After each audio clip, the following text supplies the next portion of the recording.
they'll take the deal. And if they don't, there'll be a hot flash somewhere, and that'll be the end of Maduro. He can go comfortably, see justice here or see justice in the next world. And that's going to be, you're just taking it to a higher court. Enjoy the show. Interesting. Yeah. So, what do you think the time frame for it is? Is it very close? It's very, very close. So, um, dealing with the look, Trump has been holding on the Tina situation, my opinion, for that emergency, national security emergency order. Then he won't probably do it at the exact same time. It'll be probably 24 to 48 hours later that he will declare um, or issue the executive order related to it, because he wants to let the uh, press assemble, let the diners assemble.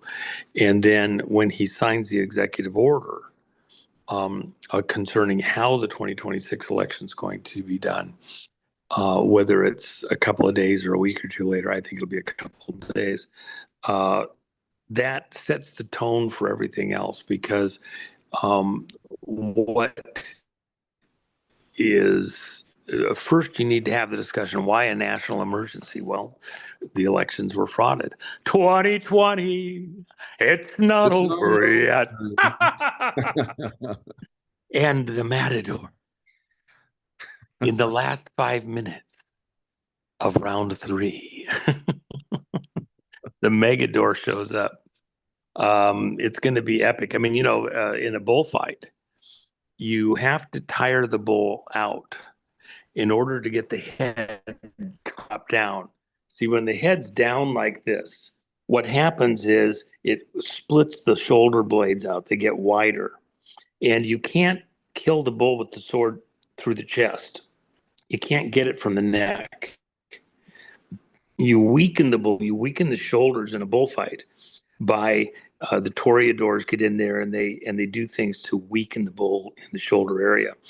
Then as the head gets down, which is the most dangerous part of the bullfight, when the head's down, that's where you find all these bullfighters end up getting killed. It's not early when the head's high and they're prancing around and have a lot of energy to charge. As they get weaker and more tired, the head gets down. And then they just are so tired, they just move the head back and forth and catch a bullfighter with a horn. You'll see them get flipped in the air and like that. And they can literally, because of right where they're at, they'll get a femoral artery oftentimes, and the bullfighter's dead in less than a minute. So this is the most dangerous part of the bullfight, because you have to get close enough to the bull to bring the sword in right between the shoulder blades straight to the heart. And when you do that, then you get a clean, quick kill. And but as the bullfight goes on, bulls aren't marathon runners. And so they get tired and tired. A bull sometimes just lay down in front haunches and just lay down. They're so exhausted. So the bullfighter, a lot of times they'll get down on one knee, both knees, bait the bull to come get them, to do one more charge. And when they do that and the head's down because it's so exhausted, that's when the bullfighter can kill the bull. And so that's the whole thing about a bullfight. Trump is getting the timing precisely right. The most important thing he'll do in public office is this emergency order regarding elections. It's the most important thing, but the timing, is so crucial. And once you go to that national emergency related to elections, and then you do the executive order concerning all the criteria, how the election is going to have to be done, have to start from scratch on the voter rolls. You have to go re-register to vote, no existing voter rolls used, and you have to do it with government issued ID.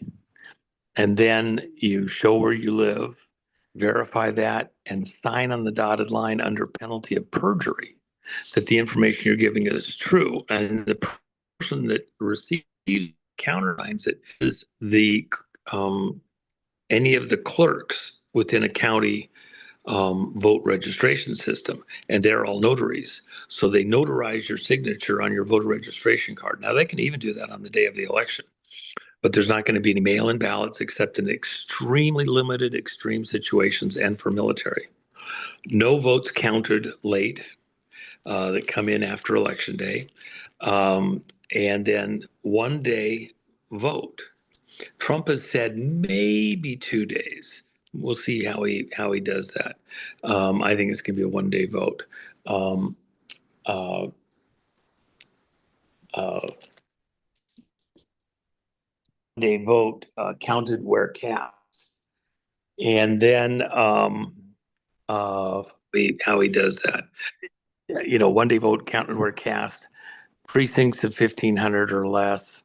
No drop boxes.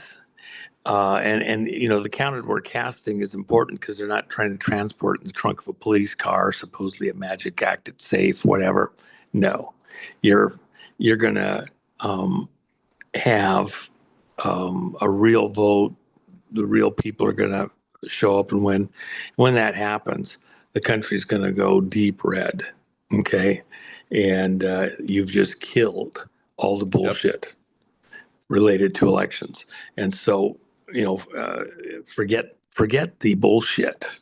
Just kill the bull, and that's what Trump's going to do. He's going to kill the bullshit maker, and that's what they can't stand. It's the most important thing he'll do in public office. So he'll sign the national election emergency, just like he did the COVID emergency. Then there will be steps that follow, such as the executive order concerning how the votes run, other executive orders and executive actions related to Venezuela, Serbia, other locations. And then, how many times have you and I got beaten up to the moon? I haven't seen anybody getting arrested yet. Nobody's going to Gitmo. Nothing's happening. Well, when you do it in the context of this national election emergency, now you can go out and start picking people up and not go through normal uh, uh, law enforcement operations of Justice Department, etc., where there has been treasonous, traitorous activity related to election fraud and people being in office under fraudulent circumstances through frauded elections. If Trump says he's 46, oh well, if you're 46, then who who screwed with things to make it so somebody else got there that wasn't the right person? Who all was in on that? Uh, they got a lot of space over at Gitmo. When they run out of space there, you got a lot of space over at Guam. It's even bigger. Oh my gosh, what they've been doing at Guam. Oh man, you have no idea. And then you got Diego Garcia. You got a couple other spots around the place. Wow. If we're really pissed with somebody, we won't send them to Antarctica. That'd be paradise. But we got places in Arctic locations that will, we might even do a little bit of jet fuel therapy, with a little diesel thrown in and around. We'll rotate them around once in a while if we feel like it. See how that feels. So it's gonna be pretty amazing, and those arrests will follow within the context of this national emergency. And then finally, the last part of this that everybody needs to be aware of. The real fight domestically is you have a whole bunch of players in public office in certain agencies who their allegiance isn't specifically to that agency or even to the United States government as such. They're in a continuity in government operations, senior executive service, and they're the shadow government. Every time Cheney had a fake heart attack, oh, and then they ask him a question. Well, I was actually running the shadow government. He's laughing about it, but he's actually serious helping do stuff over at SCS. You have senators, congressmen, judges, all on the payroll of senior executive service, continuity in government operation, as though they supposedly are there to maintain peace and order and blah blah blah between elected administrations. Well, they're acting like because Trump was supposedly put in office by the Russians, that they're totally justified in defying anything he says and doing it. Well, his projection is the exact opposite. Wow, that's So, how they did that. yeah, Interesting. yeah. Wow. And they've been planning this. This goes back to, That's how they took out JFK, because he was talking to the Russians. that's right. And, build the tunnel up there in Alaska. Okay. And, or the bridge or whatever you want to call it, would have been a tunnel. But the short version, too, on that is this.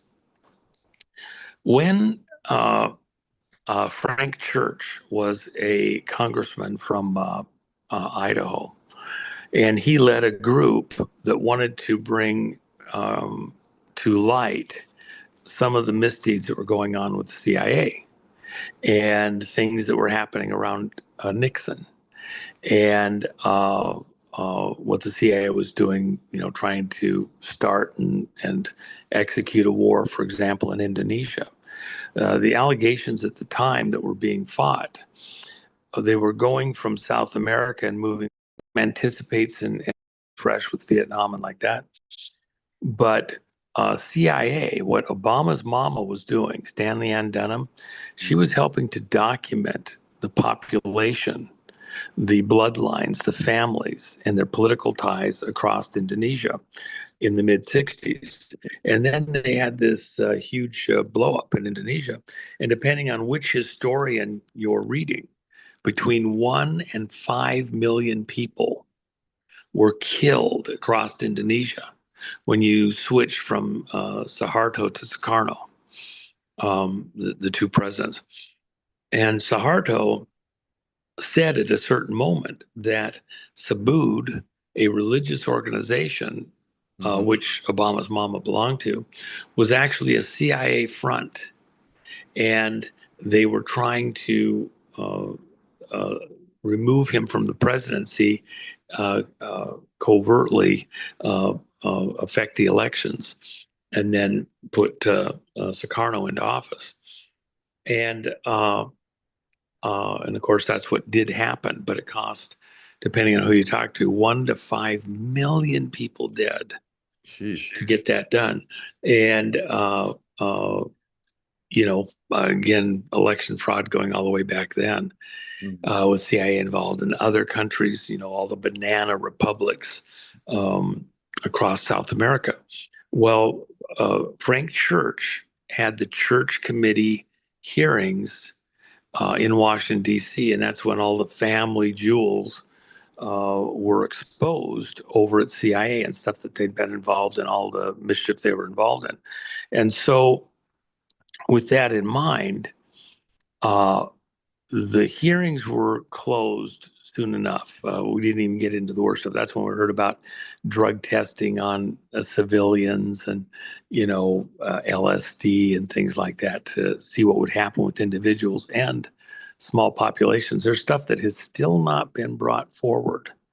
I was in a meeting, dinner in 75. And one of the people present was a person that was involved in the Disneyland stuff and Club 33.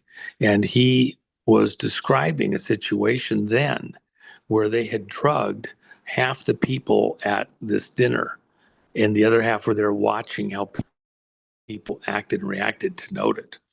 And I apologize. I got a call coming in. Let me just send this to. And I apologize on that. Anyway, he was describing how they did a whole group with an LA thing, and that one of the women had a horrible reaction. She wasn't as big as a lot of the other people. She was very slight, very small, and the dose appeared to have been higher than she got, and nearly killed her. And she was on a trip for days before she finally came back to her senses. That was all done by CIA. There's lots of stuff we still haven't heard, and of course, um, uh, that's part of the stuff with the Snowden stuff more recently, and even stuff going into WikiLeaks like that.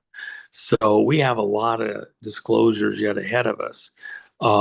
But in the Carter administration, in the aftermath of the Church Committee hearings, George Bush Sr. was still head of the CIA there, a businessman, He'd been over in China as our business liaison because we didn't have an ambassador to China under Nixon. He comes back and, oh, that's fantastic. I just got a piece of very important news that I can't tell you. So then, as we came out of the Church Committee hearings, George Bush is director of CIA. He's the one that leads the way to get 2 executive orders that protect intelligence covert operations going out in the future. And the first one was the creation of the Inspector General's office, which controls the flow of money. And turns on the spigot or turns off the spigot at all these various government agencies. And that's, it's done by executive order, create this Inspector General's office, supposedly control the intelligence and military industrial complex and all that. Then the second thing is they create the Senior Executive Service, which is about continuity in government. And of course, the question being, Nixon, when he was having to be taken out of office, and General Haig, remember, I'm in charge here. Things like that, Kennedy assassination, whatever, different things. Who's actually running things in some type of a crisis event for attack? And so Senior Executive Service was to build out an infrastructure in the background that if something horrid happened or between elections, as one group is going out and another group's coming in,